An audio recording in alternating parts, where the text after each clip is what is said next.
Hey guys, this is Preeti. Welcome back to my channel. दोस्तों, आज हम बात करने वाले हैं एक 2020 रशियन मिस्ट्री हॉरर थ्रिलर के बारे में जिसका नाम है साइड इफेक्ट्स। कहानी की शुरुआत होती है एक बहुत ही खूबसूरत अपार्टमेंट से, जहां नीना नाम की एक लेडी बाहर जाने की तैयारी कर रही थी।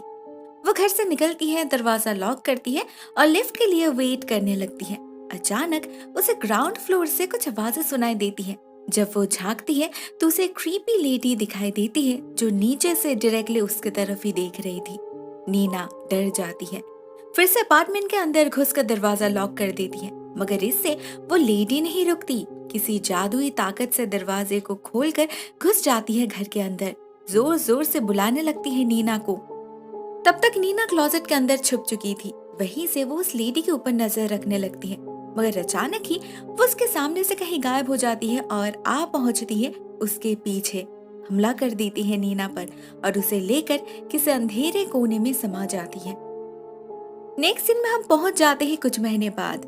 देखते हैं एंड्रे नाम के एक आदमी को एक विंटेज अपार्टमेंट बिल्डिंग में घुसते हुए। वो 25th फ्लोर पे किसी से मिलने जा रहा था। गौर से देखने पर हम समझ पाते हैं ये वही बिल्डिंग है जहां नीना पर हमला हुआ था। इवन ये अपार्टमेंट भी शायद सेम ही है। मगर अभी यहाँ पर एक मारा नाम की औरत रहती है। वो एक साइकिक है। एंड्रे को उससे कुछ काम है। हमें पता चलता है कुछ महीने पहले एंड्रे और उसकी बीवी ओल्गा पर कुछ गुंडों ने हमला किया था। उनके अपने घर में ओल्गा को मॉलेस्ट किया था उन लोगों ने। ओल्गा तब प्रेग्नेंट थी। एंड्रे अगर चाहता तो शायद अपनी पत्नी को बचा लेता, मगर वो डर गया था।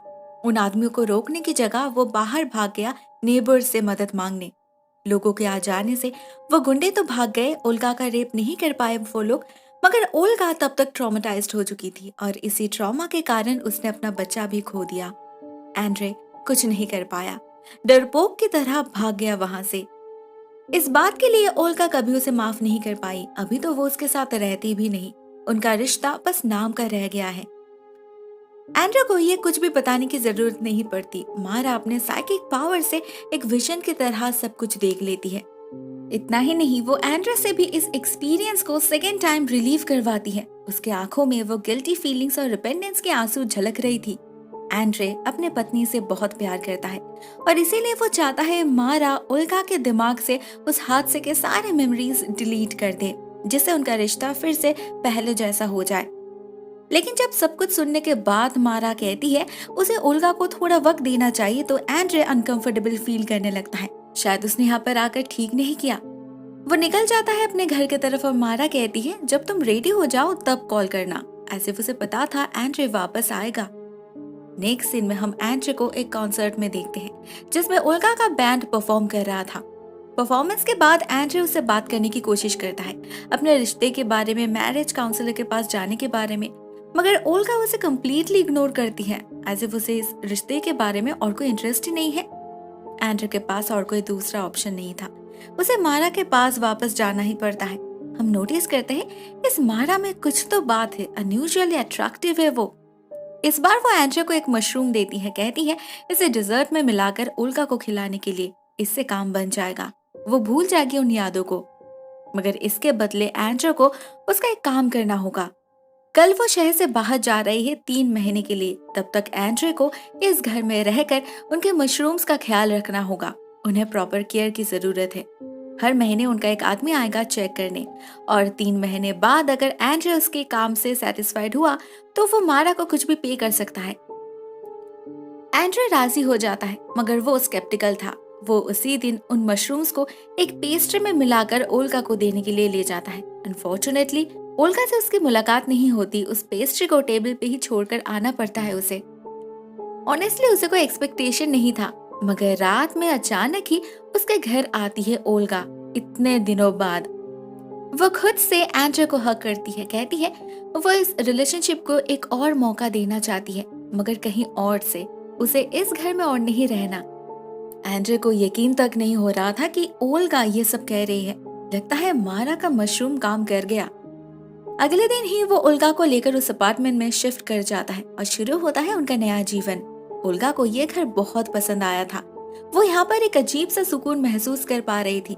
घर में बस एक कमरा बंद था, उसके अंदर मारा का क्लोजेट था, इसीलिए ओल्गा को कोई प्रॉब्लम नहीं थी।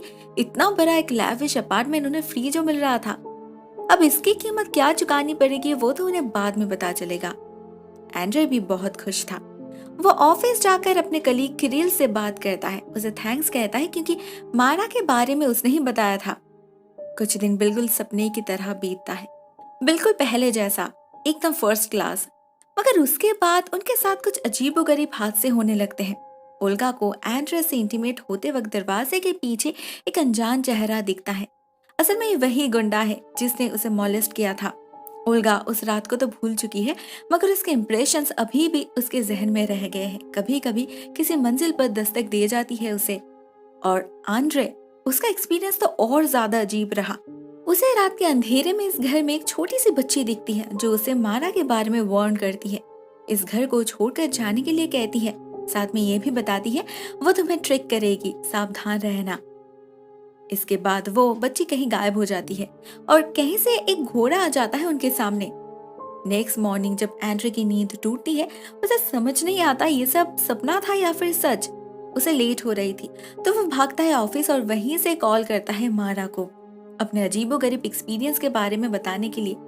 मगर मारा इस बात को बिल्कुल भी सीरियसली नहीं लेती, कहती है ये बस साइड इफेक्ट्स है और कुछ नहीं। दूसरी तरफ घर में ओल्गा को किसी और का प्रेजेंस फील होने लगता है, जैसे कोई और उसे छू रहा हो गलत तरीके से। वो डर जाती है और घर से भाग जाती है। घर के बाहर हम एक हुडेड व्यक्ति को उसके तरफ नजर रखते हुए देख पाते हैं। ओल्गा एंड्रे के ऑफिस के बाहर उसके लिए वेट कर रही थी। एंड्रे उसे देखकर बहुत खुश हो जाता है। दोनों एक साथ घूमने जाते हैं, खाना खाते हैं, बहुत मस्ती करते हैं दोनों मिलके। अतीत के उस दहशत भरे रात को पूरी तरीके से भुला चुकी थी ओल्गा। बट नेक्स्ट मॉर्निंग अचानक उसकी नींद टूट जाती है और उसे अपने सामने एक आदमी दिखता है। ये मारा का असिस्टेंट है, घर को देखने आया है। ओल्गा जल्दी से एंड्रे को जगा देती है और वो चाहता है उस आदमी से बात करने। ऐसे किसी के बेडरूम में झांकने का क्या मतलब है? मगर वो आदमी अपोलोजाइज नहीं करता, कहता है उसका काम पूरा हो चुका है तो अभी वो जा रहा है। इस आदमी के पास इस घर की चाबी है जानकर ओल्गा को काफी डर लगता है, मगर एंड्रे उसे अश्योर करता है वो और नहीं आएगा। इसके बाद वो निकल जाता है ऑफिस और ओल्गा अकेली रह जाती है इस घर में। अचानक उसे किसी बच्चे की रोने की आवाज सुनाई देती है और उसके दिमाग में कुछ क्लिक करता है। वो एंड्रे को मैसेज करती है, उसे कंसीव करना है, माँ बनना है उसे। मगर जब मैसेज पाकर एंड्रे उसे कॉल बैक करता है वो फोन नहीं उठाती और रात में घर लौटने पर एंड्रे को वो मिलती है कंप्लीटली डिवास्टेटेड हालत में। वो नेकेड बैठकर रो रही थी, उसे सब कुछ फिर से याद आ चुका था। एंड्रे उसे संभालने जाता है तो वो उस पर भी चिल्लाने लगती है, एंड्रे ने उसे क्यों नहीं बचाया। सिचुएशन पहले से भी बदतर हो चुकी थी। एंड्रे को समझ नहीं आ रहा था वो क्या करे। वो कॉल करता है मारा को, मगर उसका फोन कंटिन्यूअसली स्विच ऑफ आ रहा था। उसे कुछ भी करके मारा को ढूंढना था, तो वो इस अपार्टमेंट के ओनर के बारे में पता करने जाता है। यहाँ पर उसे एक शॉकिंग बात पता चलती है, रिकॉर्ड में इस घर के बस 2 ओनर का नाम लिखा है। पहले कोई हाई रैंकिंग ऑफिसर रहता था यहाँ पर, उसके बाद कोई लेडी, उसके नाम भी मारा थी, मगर वो 1938 में यहाँ रहती थी। उसके बाद और कोई रिकॉर्ड नहीं है। एंड्रे किरिल से भी पूछता है, मगर उसे भी मारा के बारे में कुछ पता नहीं था। इनफैक्ट वो तो पर्सनली उसे जानता तक नहीं, बस ऑनलाइन उसका एक आर्टिकल पढ़कर एंड्रे को बताया था। एंड्रे बहुत मुश्किल में पड़ चुका था। अभी तो ओल्गा उसका कॉल भी उठा नहीं रही थी। नींद से जागने के बाद उसे घर में वो बंद दरवाजा खुला मिलता है। क्लोजेट के अंदर एक रेड ड्रेस उसे पसंद आती है तो वो उसे पहन लेती है। इधर एंड्रे उससे मिलने के लिए बेकरार हो रहा था तो वो उसके कॉन्सर्ट में जाता है। वहां उसे ओल्गा दिखती तो है, मगर वो उसे पहचानने से इनकार करती है। उसे लग रहा था एंड्रे उसका कोई पागल फैन होगा। असल में ओल्गा एंड्रे को भुला चुकी थी। मारा धीरे धीरे उस पर कब्जा कर रही थी। रात में परफॉर्मेंस के दौरान हम ओल्गा को वही रेड ड्रेस पहनते हुए देखते हैं। वो गाना ऐसे गा रही थी जैसे वो अपने बश में ही नहीं हो। मारा उनके दिमाग के साथ खेलने लगी थी। एंड्रे को उसका एक विजन आता है जिससे वो चिल्लाने लगता है और सिक्योरिटी गार्ड्स उसे हॉल से निकाल देते हैं। वो घर जाता है तो उसे भी वो बंद कमरा खुला दिखता है। अंदर कुछ पुराने फोटोज थे मारा के पुराने क्लाइंट्स के, उनमें उसके सेक्रेटरी की फोटो भी थी। एंड्रे उसका कॉपी निकाल लेता है और फिर उसकी नजर पड़ती है क्लोजेट के तरफ। उसके पीछे का दीवार टूटा हुआ था, अंदर एक और अपार्टमेंट था, बहुत पुराना, गंदा और क्रीपी सा। एंड्रे जाता है उसके अंदर। वहां उसे किसी पुलिस ऑफिसर के सामान मिलते हैं, उनके यूनिफॉर्म, टोपी और कुछ कागज भी। साथ में कुछ फोटोज भी जिनमें ओल्गा थी। हैरानी की बात यह है, सारे फोटोज अलग अलग टाइम के थे, कुछ ब्लैक एंड व्हाइट, कुछ कलर्ड, मगर मारा सभी में एक जैसे दिख रही थी। अचानक वहाँ एक छोटी सी बच्ची आ जाती है कहीं से और वो एंड्रे को एक विजन दिखाती है जिसमें हम देखते हैं ओल्गा कुछ पुलिस ऑफिसर्स को ऑर्डर दे रही है अपने पिता और गांव वालों को मार डालने के लिए। एंड्रे इसका मतलब समझ नहीं पाता। वो छोटी सी बच्ची उसे भागने के लिए कहती है, साथ में ये भी कहती है कि मारा ने उन्हें धोखा दिया है, उसने जानबूझकर उन्हें फंसाया है क्योंकि वो हमेशा यंग रहना चाहती है। एंड्रे को ओल्गा को ढूंढना ही होगा, ये मेक श्योर करना होगा किसी भी हालत में वो इस घर में वापस ना आए। एंड्रे वही करता है, मगर ओल्गा उसे कहीं नहीं मिलती और इस अपार्टमेंट का दरवाजा भी अंदर से लॉक्ड हो चुका था। एंड्रे पुलिस में कंप्लेन करता है, सब कुछ इन डिटेल से बताता है, मगर कोई इस पर भरोसा नहीं करता। उसके पास कोई सबूत जो नहीं था। वो इंटरनेट पे मारा के बारे में सर्च करने लगता है। उसे पता चलता है इस शहर में किसी वाटर टावर के पास मारा का एक फर्म है। एंड्रे को याद आता है उसने उस केयरटेकर वाली फोटो में एक टावर देखा था। फार्म जरूर इसी के आसपास होगा। वो लेट नहीं करता, उसी वक्त निकल पड़ता है उस टावर की तरफ। वहां उसे मारा तो नहीं मिलती, मगर वो केयरटेकर जरूर मिलता है, मगर वो हेल्प नहीं करता, उल्टा एंड्रे को शॉक देकर बेहोश करके कहीं ले जाने लगता है। पता चलता है असल में ये आदमी भी एंड्रे की तरह एक विक्टिम है। नीना उसकी पत्नी थी। अपने टूटे हुए रिश्ते को ठीक करने के लिए उसने मारा से मदद मांगी थी, मगर बदले में मारा ने नीना को ही छीन लिया, कैद कर लिया उसे। अभी ये आदमी एंड्रे के बदले अपनी नीना को छुड़ाने जा रहा है। ये आदमी भी एंड्रे की तरह ही गुनहगार है। उसके अंदर भी जरूर कोई गिल्टी फीलिंग्स है, क्योंकि मारा सिर्फ ऐसे ही वल्नरेबल लोगों पर कब्जा कर पाती है। दूसरी तरफ हम ओल्गा को देखते हैं। वो मारा के साथ थी। मारा उससे कुछ बहुत ही अजीब रिचुअल्स परफॉर्म करवाती है। वहां उसे वो गुंडे भी दिखते हैं। उन्हें देखकर ओल्गा डर जाती है और घर के तरफ भागने लगती है। इधर वो आदमी एंड्रे को फिर से उसी पुराने अपार्टमेंट में ले जाता है, मगर एक नए कमरे में। वहां सब कुछ बहुत अजीब था। अजीब से शाइनी मशरूम्स थे वहां और उनके बीच नीना बंधी हुई थी। ये आदमी एंड्रे को वहां बांध देता है और नीना को छुड़ाने की कोशिश करता है, मगर तभी वहां जमीन के एक गड्ढे से मारा निकल आती है और वो उस आदमी के चेहरे पर एक शाइनी मशरूम्स लगा देती है और वो आदमी घोड़ा बन जाता है। मगर वो एंड्रे को कुछ नहीं करती, निकल जाती है वहां से। कुछ देर के अंदर ओल्गा पहुंचती है घर में। वो गुंडे अभी भी उसे चेस कर रहे थे। उनके डर से ओल्गा उस पुराने अपार्टमेंट में घुस जाती है।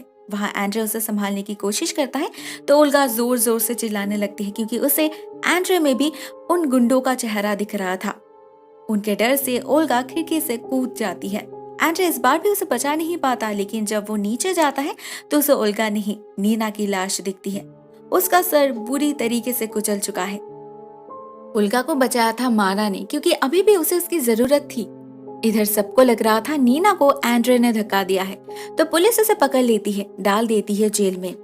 टेंशन में एंड्रे की हालत पागलों जैसी हो रही थी। एक रात उसे एक विजन आता है जिसमें वो ओल्गा को देखता है नीना की जगह। वो दर्द में तड़प रही थी और मारा उसके पेट से खून खा रही थी। इसके अगले दिन ही एंड्रे को बेल मिल जाती है, मगर पुलिस का शक उस पर से नहीं जाता। उन्होंने उस घर को सर्च किया है। क्लोसेट के पीछे ऐसा कोई होल नहीं है और दीवार के उस तरफ तो अलग ही अपार्टमेंट है जिसकी ओनर बाहर रहती है। पुलिस ने उनसे बात की है। उन्होंने प्रॉमिस किया है जब वो वापस आएंगे पुलिस को अपने घर जरूर दिखाएंगे। मजे की बात तो ये है, पुलिस को उस अपार्टमेंट का रिकॉर्ड मिल चुका है, जो एंड्रे को इतना ढूंढने के बाद भी नहीं मिला।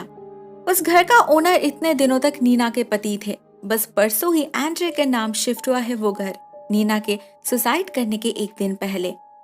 एंड्रे इस सब से बिल्कुल हैरान हो चुका था। मारा ये कौन सा खेल खेल रही है उनके साथ। उसका बेल भी शायद उसने ही करवाया है, मगर क्यों, क्या चाहती है वो। एंड्रे वापस जाता है इस पुराने अपार्टमेंट में। इस बार दरवाजा खुला भी था और क्लोसेट के पीछे दीवार भी टूटा हुआ था, मगर उस शाइनी मशरूम्स के बीच कोई नहीं था। एंड्रे उस होल में जंप करता है जहां से उस दिन मारा निकली थी। ये बेसिकली एक पोर्टल था। वो पहुंच जाता है एक दूसरे टाइमलाइन में। ये वही जगह थी जहां मारा ने ऑफिसर्स को ऑर्डर दिया था गांव वालों को शूट करने के लिए। ये उसका ही चाइल्डहुड विलेज है। एंड्रे को अपने सामने घर में रोशनी दिखती है तो वो उसी तरफ जाने लगता है, मगर उसे रोकती है फिर से वो छोटी सी बच्ची। वो एंड्रे को फिर से एक विजन दिखाती है। जिससे हमें पता चलता है मारा के अतीत के बारे में। असल में बचपन में मारा के गांव में कुछ सोल्जर्स ने हमला किया था। वो लोग गांव वालों के हॉर्सेस को ले जा रहे थे, इससे तो सभी भूखे मर जाएंगे। जब मारा के पिता ने उन्हें रोकने की कोशिश की तो उन सोल्जर्स ने बदले में उनकी छोटी सी बेटी मारा को ले गया। उसका पिता चुपचाप देखते रहे, कुछ नहीं किया, बिल्कुल जैसे एंड्रे ने किया था। इसीलिए मारा ने उसे चूज किया है क्योंकि वो ऐसे लोगों को ही अपना शिकार बनाती है। और ये बच्ची उसकी ही चाइल्डहुड सेल्फ है, उसकी कॉन्शियस भी। उसे पता है मारा कितनी खतरनाक हो सकती है, इसीलिए वो बार बार एंड्रे को सावधान करती रही। मगर अब तो बहुत लेट हो चुका है। विशन से बाहर आकर एंड्रे फिर से घर की तरफ जाने लगता है। उसे वहाँ ओल्गा और मारा दोनों ही दिखती है और इस बार ओल्गा उसे पहचान पाती है। उसे सब कुछ याद जो आ चुका है। साथ में मारा ने उसे ये भी बता दिया है एंड्रे उसके पास क्यों गया था।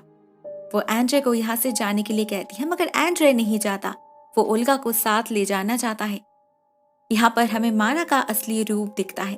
वो असल में एक विच है जिसे पापियों के पाप कर्मों से ताकत मिलती है। बचपन में उसके साथ जो अन्याय हुआ वो उसका बदला ऐसे ले रही है। श्योर तो नहीं, मगर शायद उसका जन्म 1930 के आसपास हुआ था। उसके बाद ये सोल्जर्स उसे किडनैप करके उस घर में ले गए। वहां पर उस पर बहुत जुल्म हुआ, मगर वहीं पर उसने अपने आप को बदलना शुरू भी किया। विचक्राफ्ट की नॉलेज और वेरियस स्किल सीखी उसने, जिसके मदद से वो लोगों को कंट्रोल कर पाई। साथ में इटर्नल ब्यूटी का राज भी ढूंढ निकाला उसने। इन्हीं नॉलेज के दम पर उसने अपना बदला पूरा किया। उस घर में रहने वाले हाई रैंकिंग ऑफिसर को अपना जादू में फंसाकर उनसे ही गांव वालों को मरवा दिया। अपने पिता को भी। वही तो थे असली कल्प्रिट। अगर वो उस दिन अपने बेटी को बचा पाते तो उसकी जिंदगी ऐसी नहीं होती। अभी वो यंग कपल्स को अपने झांसे में फंसाकर उस घर में ले जाती है। वहां कैद करके धीरे धीरे उनसे उनकी लाइफ फोर्स छीन लेती है और जब उन लड़कियों में कुछ नहीं बचता तब मारा उन्हें मार डालती है और आदमियों को बना देती है घोड़ा, जिनके मांस का सूप बनाकर वो खाती है। मारा एंड्रे से कहती है अगर उसे ओल्गा चाहिए तो उसे एक टेस्ट में पास करना होगा, उसे अपना प्यार साबित करना होगा। मारा उसे फिर से उस रात में वापस भेज देती है और इस बार एंड्रे भागता नहीं।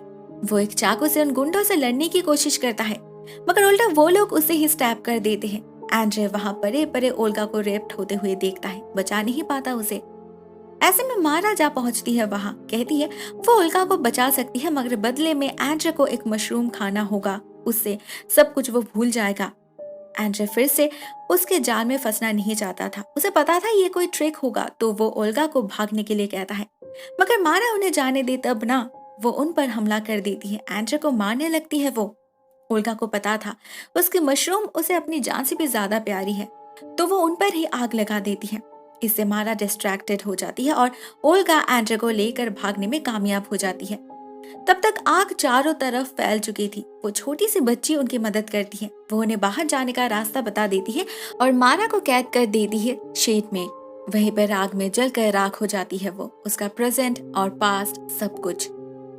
एंड्रे और ओल्गा किसी तरह से उस पोर्टल से होते हुए अपार्टमेंट में वापस आ जाते हैं। एंड्रे घायल था, बट होपफुली वो रिकवर कर जाएगा। ओल्गा उसके साथ जो है, उसने सब कुछ एक्सेप्ट कर लिया है, एंड्रे को भी। दोस्तों, ये कहानी यहीं पर एंड हो जाती है। कहानी इंटरेस्टिंग है मगर साथ ही साथ लेम भी। आई हैव टू से बहुत सारे प्लॉट होल्स और लॉजिकल ट्विस्ट एंड टर्न्स है। मैंने अपने तरीके से कुछ थ्योरी सप्लाई करके स्टोरी को डाइजेस्टेबल बनाने की कोशिश की है, बट कुछ पॉइंट्स तो ऐसे हैं जिनका मतलब मुझे समझ ही नहीं आया। I guess we have to ignore it. Overall, it's a quite average film. बहुत खास कुछ नहीं है। दोस्तों, आज के लिए बस इतना ही। Thank you so much for watching this video. बहुत जल्द मिलते हैं किसी और नए वीडियो के साथ। तब तक के लिए टेक केयर, टाटा।